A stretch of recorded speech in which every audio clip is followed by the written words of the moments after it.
Hello and welcome to another episode of India. Olá e bem-vindos a mais um episódio de Índia e a Esquerda Global. Se você é novo no programa, por favor aperte o botão de inscrever-se. Considere também tornar-se um membro do YouTube, um apoiador no Patreon ou doar um pequeno valor usando o link na descrição. Mas no mínimo, assista ao programa, curta, compartilhe e comente. Sem mais delongas, deixe-me dar as boas-vindas ao nosso convidado desta noite, professor Nikolai Petro. O professor Petro é professor de ciência política na Universidade de Rhode Island, nos Estados Unidos. Ele também atuou como assistente especial de políticas para o Departamento de Estado dos Estados Unidos sobre a União Soviética durante o governo do presidente George W. Bush. Professor Petro, seja bem-vindo de volta ao Índia e à Esquerda Global. É um prazer estar com vocês novamente. Gostaria de discutir a importância da recente cúpula do Alasca entre os Estados Unidos e a Rússia. Então, se o senhor puder começar com sua interpretação sobre o significado dessa cúpula recém-concluída.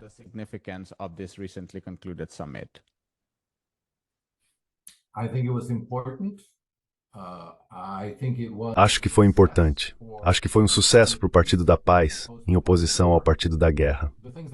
O que mais me chamou a atenção foi que a frase que Putin mais repetiu foi que ele tinha o que chamou de uma relação de confiança, ou uma relação de confiança mútua. A frase em russo é «doverительное отношение», com Trump.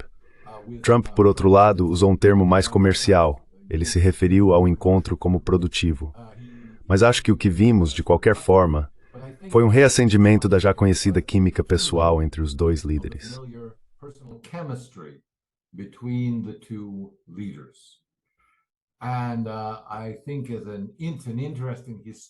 E eu acho, como uma nota histórica interessante sobre as maneiras pelas quais o destino pode nos levar a resultados diferentes do que esperávamos, que o próprio escândalo da Russiagate, que foi criado para dividir esses dois líderes e colocar os países um contra o outro, arquitetado no final do governo Obama, acabou se tornando o elo comum que une os dois. E o Trump até mencionou isso. Sabemos que Trump disse que certos acordos foram alcançados, mas ele não disse quais eram ou o que incluíam. Ainda assim, eu diria que o fato de Zelensky estar indo para Washington na segunda-feira para acertar os detalhes do que foi discutido é um indicativo de que algo muito substancial foi acordado entre os Estados Unidos e a Rússia.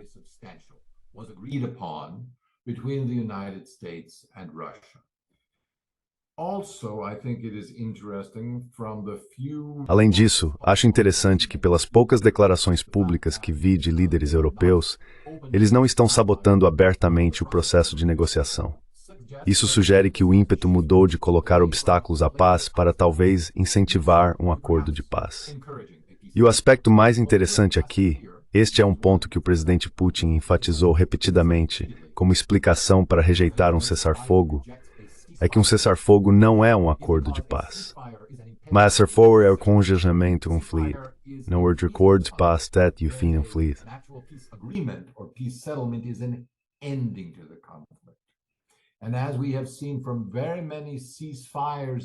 E como vimos em muitos cessar-fogos no passado, eles ou continuam indefinidamente sem chegar à fase de um acordo de paz, ou simplesmente colapsam logo depois, e então os combates recomeçam.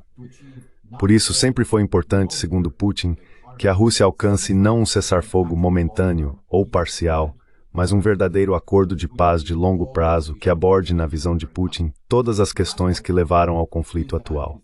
Meu último ponto é que é muito tentador descartar a UE como um peso morto nessas negociações, não conseguindo realizar nada e sendo apenas um obstáculo para um acordo real.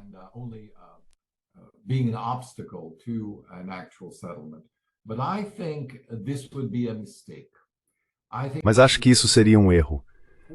Acho importante que as elites europeias reconheçam que os interesses de segurança da Ucrânia e da Rússia estão interligados não apenas entre si, mas também com a Europa como um todo, e que se esses interesses, que são todos interconectados, puderem ser vinculados em algum tipo de estrutura de segurança pan-europeia, então as disputas territoriais acabarão se resolvendo, assim como aconteceu na Europa do pós-guerra. E até tenho minha nova frase favorita para expressar isso, se me permitem lançá-la em seu canal. Outra maneira de pensar sobre isso é que a Rússia deve voltar a fazer parte da Europa para que a Ucrânia possa se tornar parte da Europa.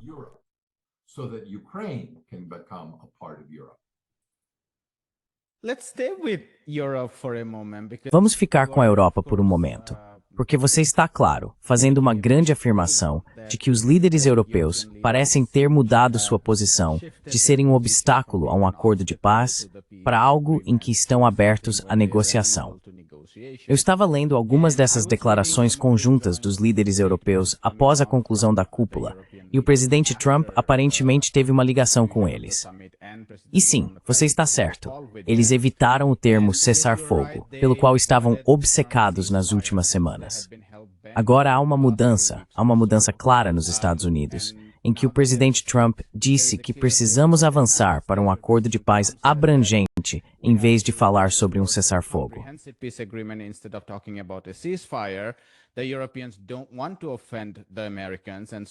Os europeus não querem ofender os americanos, e por isso, é claro, evitaram usar essa expressão. Mas mesmo assim, todos os líderes, incluindo não apenas França e Alemanha, mas também o primeiro-ministro italiano, estão repetindo a frase de que o Ocidente deve garantir uma garantia de segurança à Ucrânia. Agora, isso pode ter duas interpretações. Uma pode ser uma interpretação genuína e substantiva que inclua a Rússia e seja um verdadeiro acordo para garantir a segurança. Mas a interpretação de longa data do que eles querem dizer com essa frase é uma garantia de segurança para a Ucrânia dentro do quadro da OTAN. Agora, essa guerra, se serve para algo, deve deixar claro para os europeus que a Ucrânia não pode ter uma garantia de segurança dentro do quadro da OTAN. Então, o que significa os líderes europeus ainda insistirem que devemos ter uma garantia de segurança para a Ucrânia? Qual é a sua interpretação disso?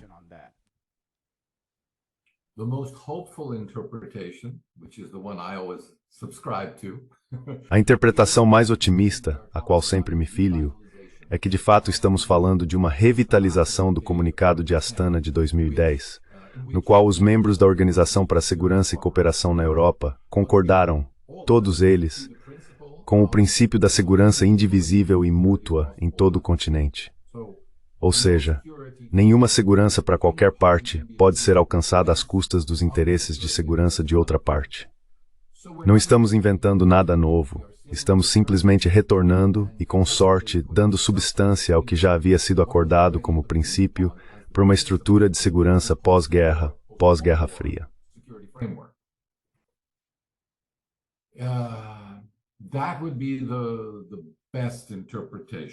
Essa seria a melhor interpretação. A maneira como a Europa até agora tentou aumentar sua segurança é claramente às custas da Rússia, porque o que estão tentando fazer é criar uma área defensiva contra a Rússia. Portanto, não há diálogo, exceto entre o nosso campo e o campo russo. E todo o esforço até agora na Ucrânia tem sido para atrair, ou às vezes coagir, a Ucrânia a se juntar ao campo ocidental sob a falsa avaliação de que isso aumentaria a segurança europeia. Assim, nesse quadro equivocado de segurança que a Europa e a OTAN vêm perseguindo nos últimos anos, a segurança da Europa é conquistada às custas da segurança da Rússia, e aliás às custas da segurança da China e da segurança de todos. Só existe um caminho.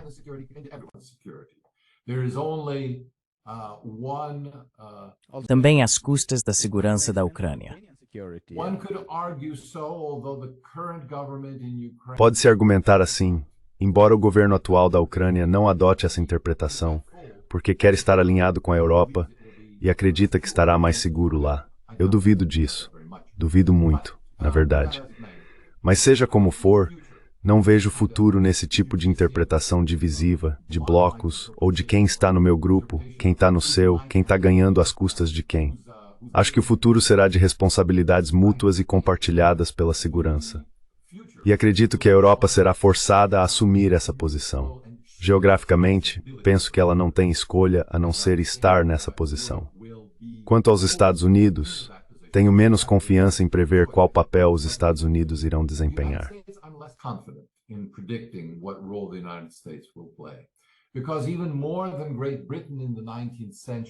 Porque ainda mais do que a Grã-Bretanha nos séculos XVIII e XIX, quando tentava ser um árbitro ou mediador de poder entre as potências continentais da Europa por ser uma ilha, os Estados Unidos são ainda mais uma ilha. são ainda mais isolados, especialmente em sua mentalidade sobre si mesmos. Então acho que existe no pensamento político americano um anseio por isolamento em relação ao resto do mundo para ser, como diziam os peregrinos fundadores, Jonathan Edwards, para ser uma cidade sobre a colina, um farol para o resto do mundo, mas não um que realmente intervenha, que mostre o caminho, mas se outros quiserem nos imitar, são bem-vindos a fazê-lo. Uma espécie de negligência benigna ou isolacionismo. Mas não tenho certeza de que isso seja uma perspectiva viável para o século XXI.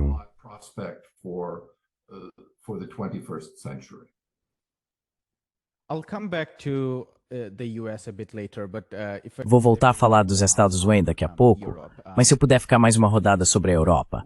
O que você está dizendo é, claro, a situação mais esperançosa. Mas você enxerga essa mudança política? Porque eu, ao contrário, sinto que dentro da liderança europeia, sabe, você olha para a UE, olha para muitos dos líderes, não parece haver nenhuma mudança na atitude deles em relação à Rússia em geral. Claro, pode-se argumentar que há uma divisão significativa entre a população em geral e as elites. E talvez também haja uma divisão geográfica, onde os países nórdicos, a Alemanha e a Europa Oriental são absolutamente contra a Rússia. Os estados mediterrâneos talvez sejam menos assim. Estou apenas supondo.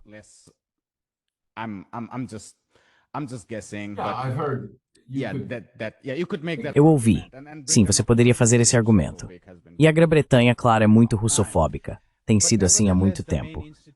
Mas mesmo assim, as principais instituições não parecem lidar com a ideia de que nosso futuro coletivo está dentro de uma estrutura comum da Eurásia, onde a cooperação é mais importante do que o conflito.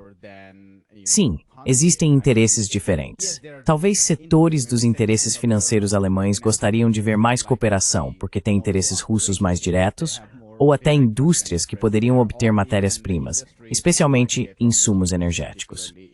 Mas, no geral, quando se olha para a liderança, não vejo uma mudança. O que te deixa esperançoso?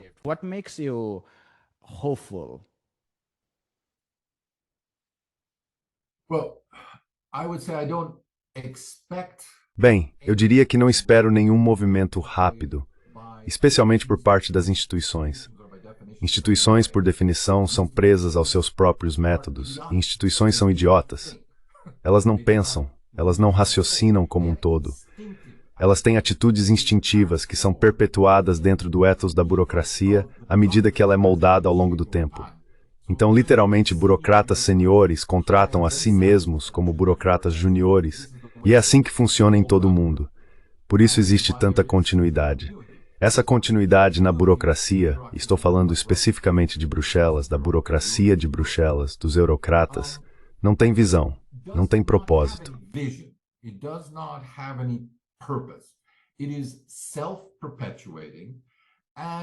É auto-perpetuante.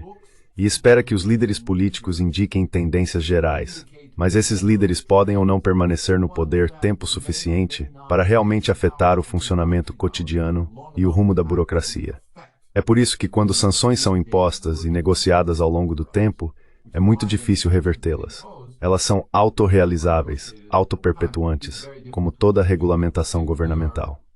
Ainda é possível encontrar regulamentações governamentais em vigor de 100 ou 200 anos atrás. Elas ainda estão em vigor em todos os países.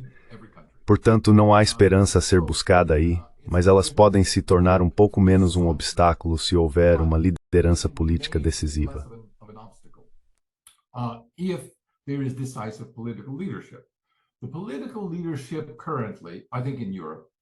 A liderança política atualmente, na minha opinião, na Europa, estou falando especificamente sobre os países com os quais estou mais familiarizado, como Alemanha e Itália, e em consonância com eles, geralmente Reino Unido e França, em diferentes graus.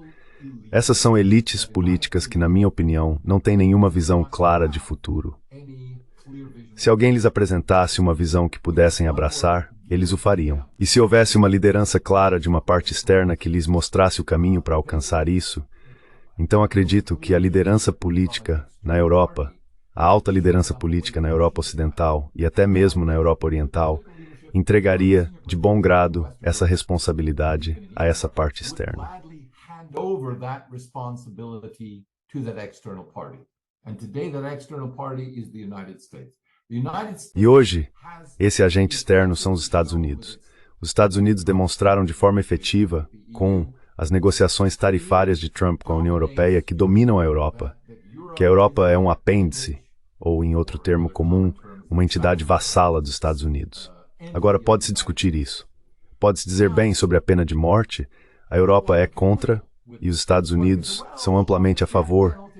E quanto a isso, direitos humanos, e quanto à comunidade LGBT, ou com isso, ou com aquilo.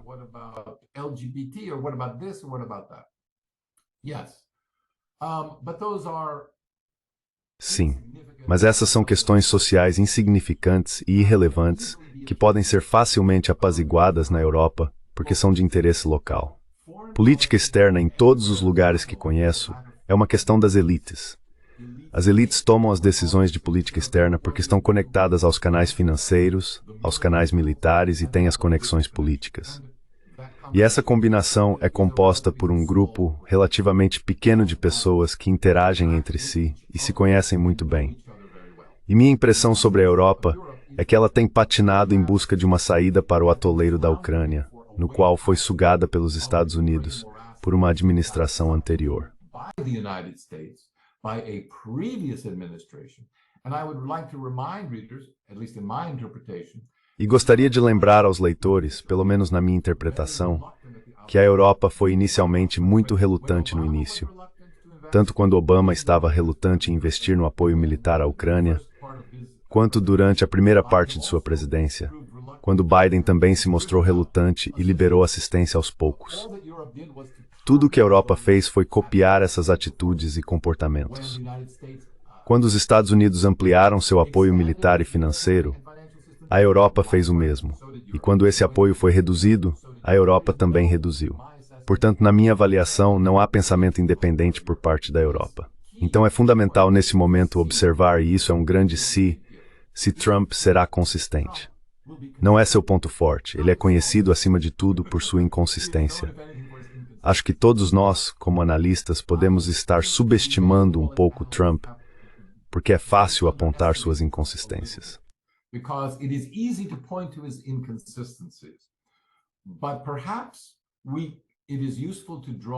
Mas talvez seja útil fazer uma distinção entre as inconsistências sobre as quais ele fala e torna públicas durante o processo de negociação e as conclusões dessas negociações, nas quais há muita bravata. Se você não fizer isso, então vai se arrepender e vai ver que eu não sou alguém com quem se pode brincar, e assim por diante. E então parece haver uma consistência mais profunda, na qual ele recorre quando se trata de grandes potências, que ele nem sempre entende que são grandes potências, como no caso da Índia. Ainda assim, acho que ele não percebe isso, mas talvez ainda venha entender. Por isso vejo ele como muito mais cauteloso e muito mais consistente, pelo menos até agora, em sua estratégia, em oposição às suas táticas, em sua estratégia em relação à China e à Rússia. E isso, no geral, acho que é algo positivo.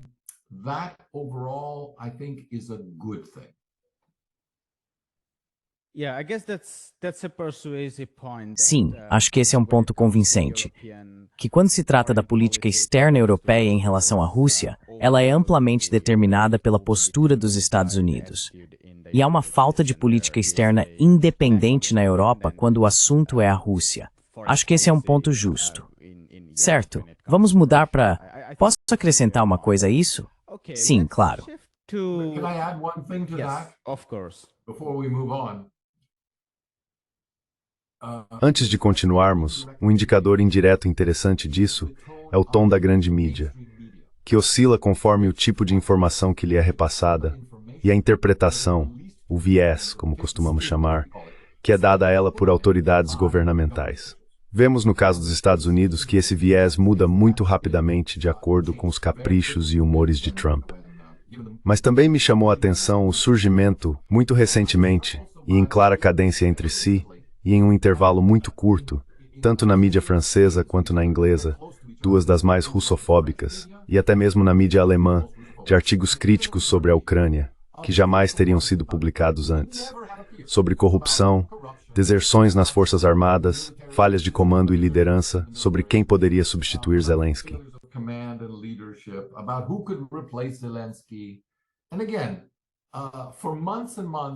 E novamente, por meses e meses não houve nada parecido com isso.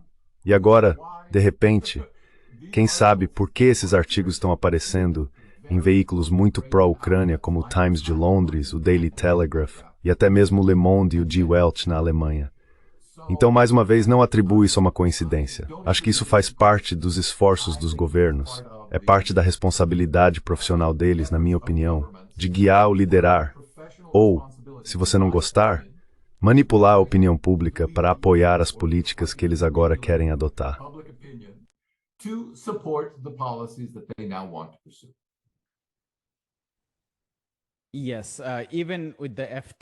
Sim, mesmo com o FT, que tem sido muito russofóbico, publicando artigos o tempo todo sobre o colapso da economia russa, falando: as taxas de juros reais são muito mais altas, a inflação real é muito mais alta, esses números estão sendo manipulados, existem muitos empréstimos ruins.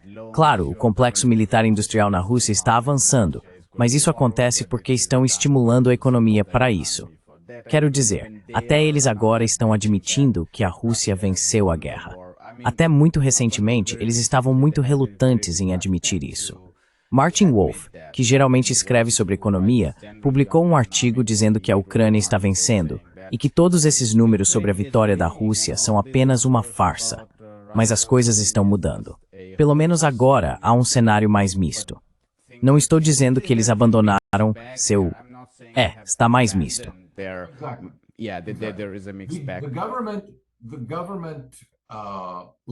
A mídia controlada pelo governo não pode ser tão óbvia a respeito disso.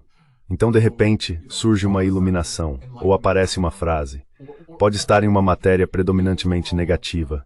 Levantam-se questionamentos sobre informações alternativas que surgem. Isso já é suficiente.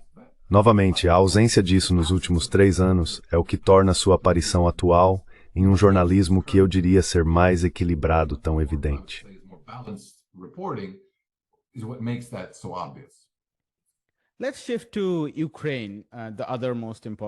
Vamos mudar para a Ucrânia, a outra parte mais importante lá.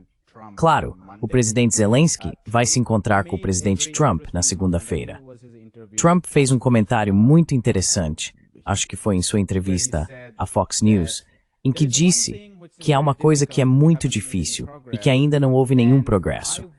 Fico me perguntando se isso tem a ver com a questão territorial lá, porque o professor John Mearsheimer argumenta que a Rússia é muito sua exigência sobre os 4 oblasts, e incluindo a Crimeia, eles não vão desocupar aquela região.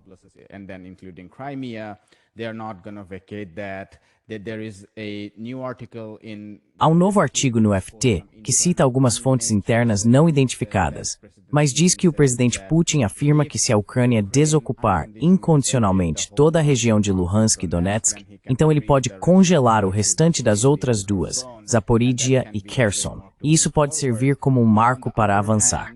Mas, por outro lado, como diz o professor Mearsheimer, isso seria absolutamente inaceitável para qualquer liderança em Kiev. Então, o que me parece um argumento razoável é que, sobre a questão territorial, uma solução é quase impensável, inimaginável. Mas talvez você tenha uma visão diferente. O que você acha sobre isso?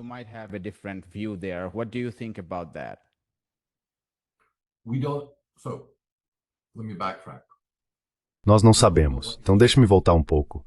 Nós não sabemos qual é a questão. 2 questões igualmente importantes, eu diria, vêm à mente do ponto de vista da Rússia. Uma é o reconhecimento da anexação territorial que a Rússia realizou, e a segunda, no entanto, que é distinta, é a criação de uma estrutura de segurança na qual os interesses da Rússia sejam levados a sério. Essas são demandas interligadas, porque resolver uma ajuda a resolver a outra, mas não são as mesmas demandas. Supondo que a questão de que estamos falando, sobre a qual as partes ainda estão muito distantes, seja o reconhecimento do território, eu não vejo isso como um grande problema.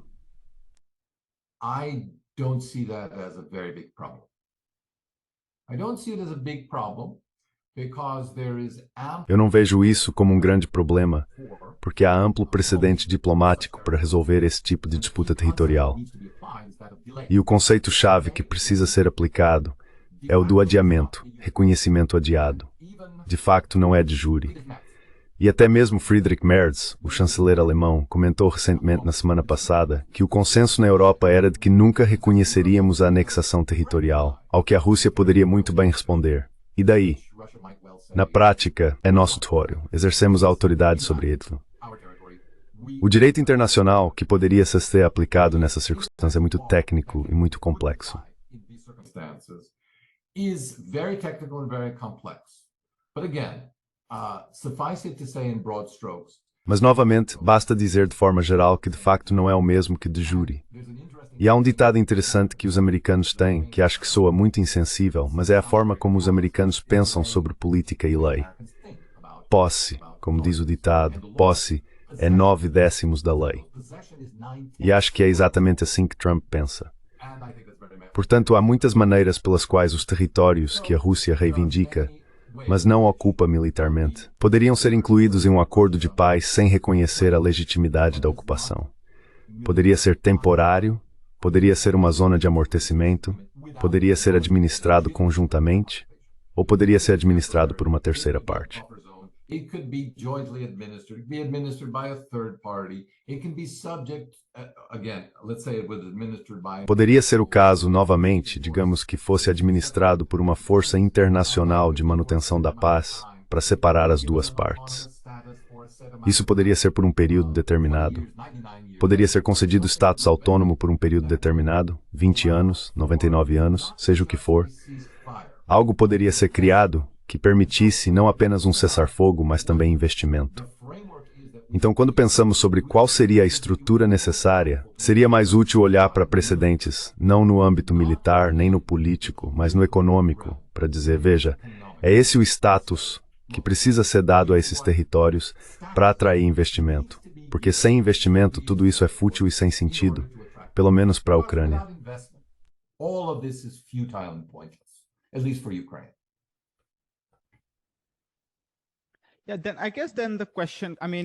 Acho que então a questão, quer dizer, é absolutamente razoável dizer que, em termos econômicos, isso faz total sentido. Quero dizer, importa menos, na verdade, quem detém a soberania política absoluta em comparação ao que realmente acontece com a economia e com as pessoas que vivem ali. Mas existem poderes.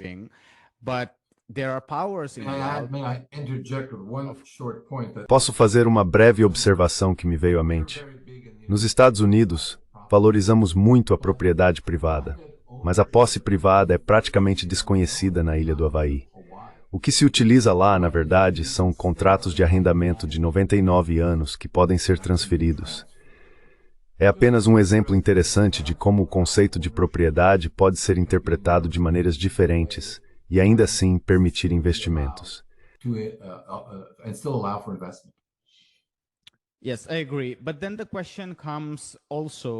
Sim, eu concordo. Mas então surge também a questão dos centros de poder político. E minha pergunta específica é: Zelensky conseguirá sobreviver ao que seu núcleo mais radical pode considerar uma concessão?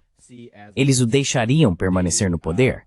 E, do lado russo, o presidente Putin e sua elite governante aceitariam o tipo de concessões de que você está falando, que poderiam ser interpretadas como ceder demais, justamente em um momento em que a Rússia está em vantagem?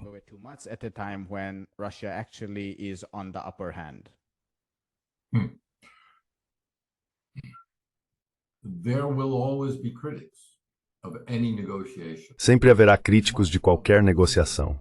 Grande parte das críticas à própria reunião é uma tentativa de impedir um acordo, simplesmente porque isso não é do meu interesse, como representante de seja lá o que eu represento, qualquer eleitorado ou interesses, financeiros, militares, políticos que eu represente. Então isso é compreensível.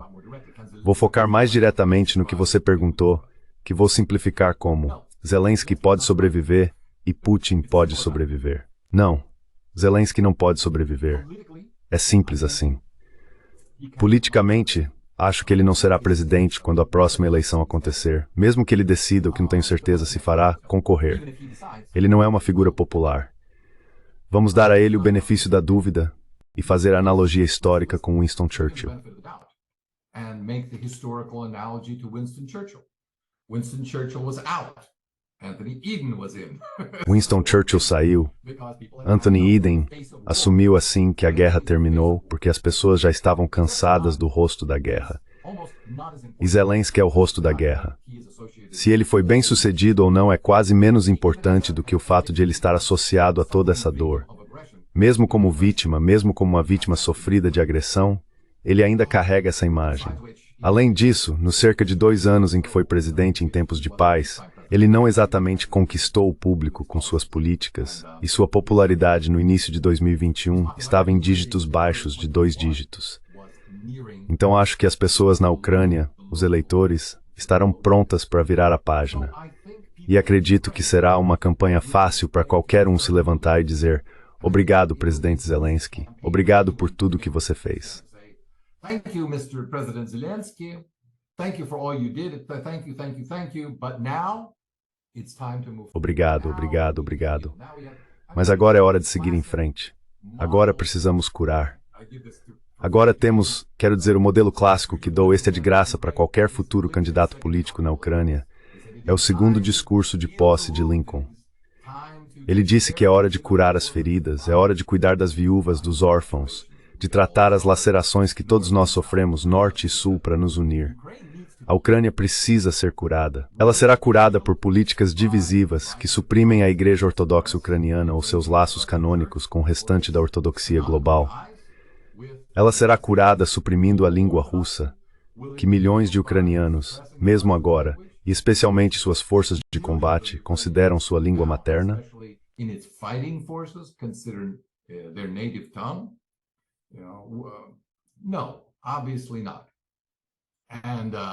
Não, obviamente não. Portanto, um caminho a seguir, no entanto, para uma nova Ucrânia, uma Ucrânia unida, só pode ser oferecido pelo sucessor de Zelensky. E eu acho que Zelensky pode receber, e provavelmente receberá, termos muito atraentes para deixar a cena política e fazer uma turnê global, onde poderá ser aplaudido e talvez decidir ficar em algum lugar com sua família no exterior, mas sem se envolver na política ucraniana. Com relação a Putin, a base é diferente. Então, é mais difícil dizer. Você sabe, sua taxa de popularidade, se acreditarmos nas pesquisas de opinião, e eu acredito, tem permanecido muito alta e muito consistente. Ele mesmo, no entanto, isso se deve em parte à sua própria consistência.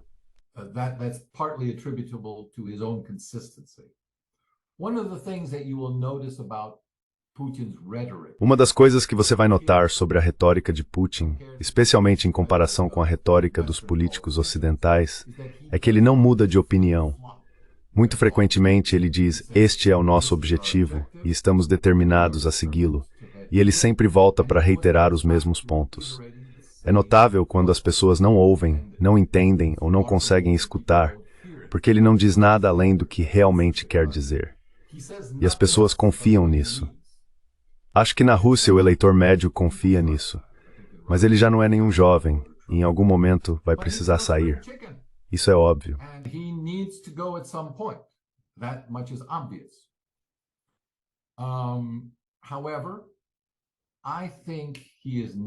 No entanto, acho que é improvável que ele saia, ou é provável que continue sendo uma figura muito influente, mantendo o controle da política russa, até que essa tragédia, como ele mesmo colocou, essa luta fraterna entre russos e ucranianos, que ele novamente classificou como uma tragédia tanto para russos quanto para ucranianos em sua coletiva de imprensa, seja resolvida, ou até que o caminho para deixar isso para trás nas relações entre os dois países esteja definido. Depois disso, não acho que ele deseje se manter no poder. Acho que ele deseja, posso estar errado, mas essa é a minha impressão do homem, uma vida mais tranquila e contemplativa, longe dos holofotes. E acho que ele tem mais chances de conseguir isso do que Zelensky.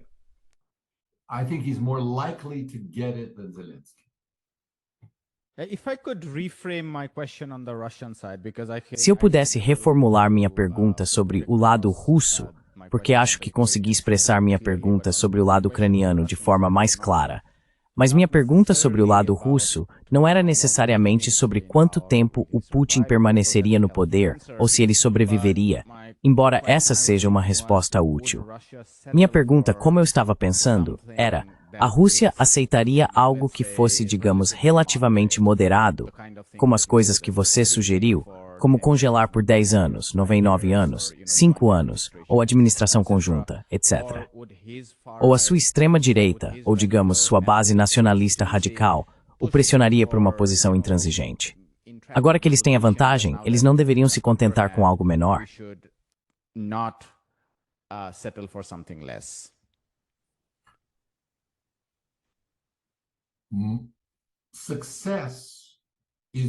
O sucesso é definido por cada governo à sua maneira. E em toda negociação, cada lado que concorde negociar enfatiza seus próprios sucessos, o que conseguiu com isso. O julgamento após os termos e se eles foram moderados ou excessivos está sempre nos olhos de quem observa de fora.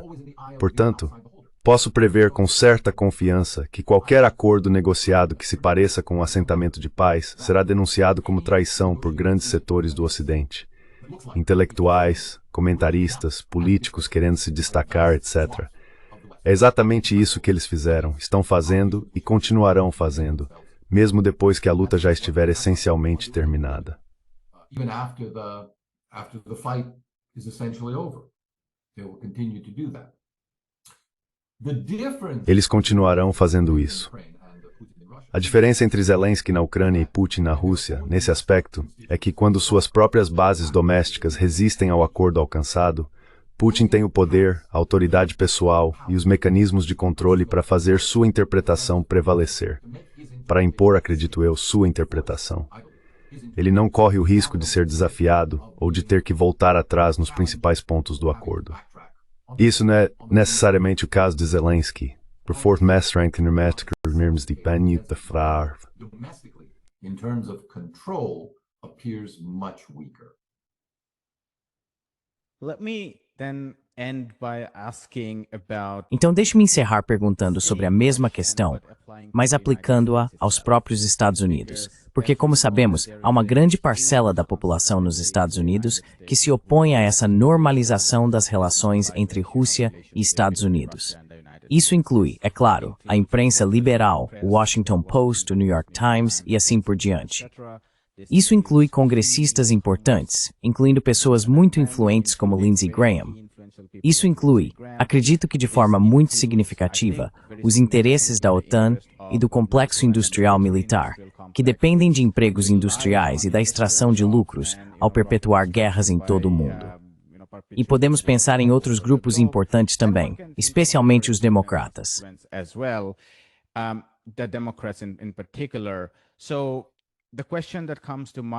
Então, a pergunta que me vem à mente é que 3 anos não é muito tempo, e não estou subestimando o que pode ser feito em 3 anos. Mas será que haveria outros opositores a esse plano de paz que poderiam estar pensando: vamos de alguma forma resistir a essa tempestade por 3 anos? Não podemos prever o que acontecerá depois de 3 anos, mas considerando muitas situações negativas nos próprios Estados Unidos, se os democratas voltarem ao poder, será que parte disso seria revertido? Você está dizendo, vamos continuar a guerra na Ucrânia por 3 anos para garantir que Trump não assine um acordo. A que se referem esses 3 anos? Os 3 anos se referem ao momento em que as eleições seriam realizadas nos Estados Unidos. Então, o que estou pensando é o seguinte: se você é um democrata, se está entre aqueles que não gostam desse processo de paz, pode pensar, vamos de alguma forma aguentar, fazendo algumas concessões, é claro, já que Trump e sua equipe gostariam de avançar com esse plano de paz. Mas no final das contas, não vamos estabelecer uma paz permanente, porque nossos interesses estão em perpetuar essa postura beligerante em relação à Rússia. Quão fortes são esses grupos de interesse nos Estados Unidos?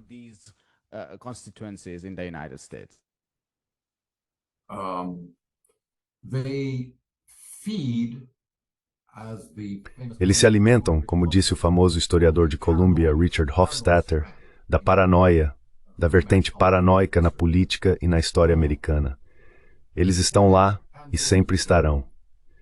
Deixe-me sugerir porque pode ser menos importante para eles hoje manter a Rússia como o principal inimigo, porque eles podem deixar um pouco de lado esse inimigo em particular. Primeiro, eles têm um inimigo maior. Todo mundo está falando sobre isso, e ninguém sabe o que fazer a respeito. Eles precisam se reagrupar e encontrar uma estratégia para conter a China. Essa é a mentalidade, essa é a obsessão, a verdadeira obsessão em Washington hoje. Não é a Rússia, é a China.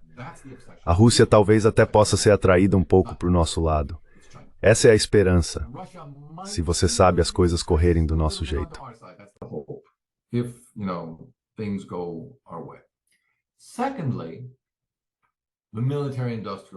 Em segundo lugar, o complexo industrial militar, como o presidente Eisenhower o chamou, é muito poderoso, muito influente, muito rico. E aqui está a questão. O complexo industrial militar não precisa de guerras. Ele precisa de contratos governamentais, não necessariamente ligados a guerras.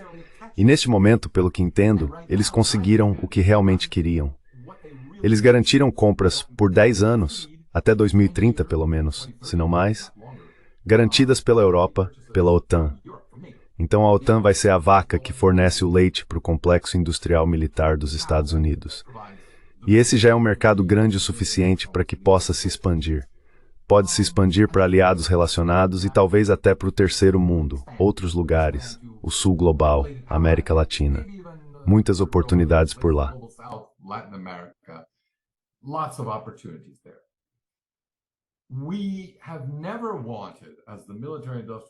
Nós nunca quisemos, como o complexo militar industrial, quero dizer, sei que estou indo um pouco contra o senso comum aqui. O complexo militar industrial nem sempre está tão interessado em testar essas armas no campo de batalha, porque, como vimos na Ucrânia, elas nem sempre funcionam e não funcionam muito bem. O tanque M1 Abrams é um bom exemplo. Muita da tecnologia agora terá que ser redefinida. Mas o benefício da guerra é que você pode olhar para o que foi destruído no campo de batalha e dizer, bem, claramente agora precisamos de um projeto totalmente novo para explorar inteligência artificial com drones, robôs e coisas assim. E isso vai custar uma fortuna. E todo mundo fica feliz. A própria guerra pode acabar mal. E na verdade não é tão popular porque pessoas morrem. Isso não é bom para os negócios, sabe? Não é algo popular. It's not a popular thing. But the jobs and the revenue... Mas os empregos e as receitas associadas ao complexo industrial militar, isso eu acho é o que está no cerne do que pode ser vendido e está sendo vendido pelo Congresso e pelos lobistas. Então se você pode ir a qualquer congressista, especialmente Lindsey Graham, e dizer vamos fortalecer a América investindo e construindo essas armas, etc., mas não necessariamente vamos compartilhá-las com ninguém, a menos que seja necessário e a menos que tenhamos muitas para vender. Então acho que ele ficaria perfeitamente satisfeito com esse arranjo. Porque não se trata das guerras em si. Trata-se do dinheiro a ser ganho na preparação para a guerra, que depois é reduzido quando a guerra começa e se torna cada vez mais impopular.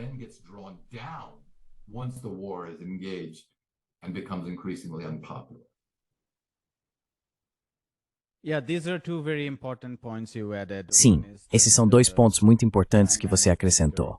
Um é que a China é a maior obsessão. E o segundo, também muito importante, é que o complexo militar industrial não precisa necessariamente de guerra real o tempo todo, mas eles precisam dos contratos. E esses contratos podem vir ao convencer o outro lado a gastar mais. E Trump e sua equipe estão de acordo com isso. Quero dizer, eles efetivamente pressionaram os europeus. Orçamento de trilhões de dólares. Que estamos mais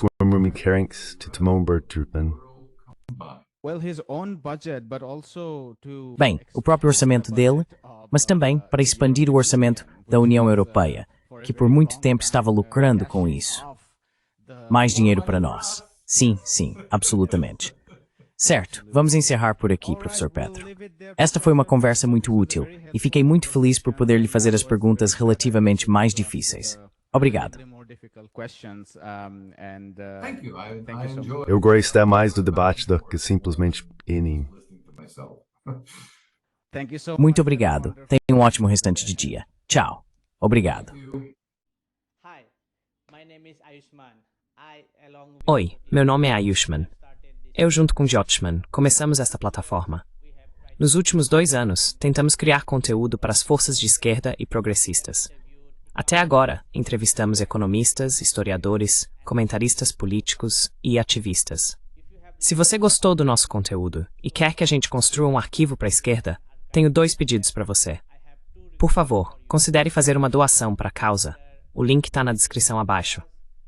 E, se não puder fazer isso, não se sinta mal. Você sempre pode curtir e compartilhar nossos vídeos com seus camaradas. Por fim, não se esqueça de se inscrever no canal. Finally, don't forget to hit the subscribe button.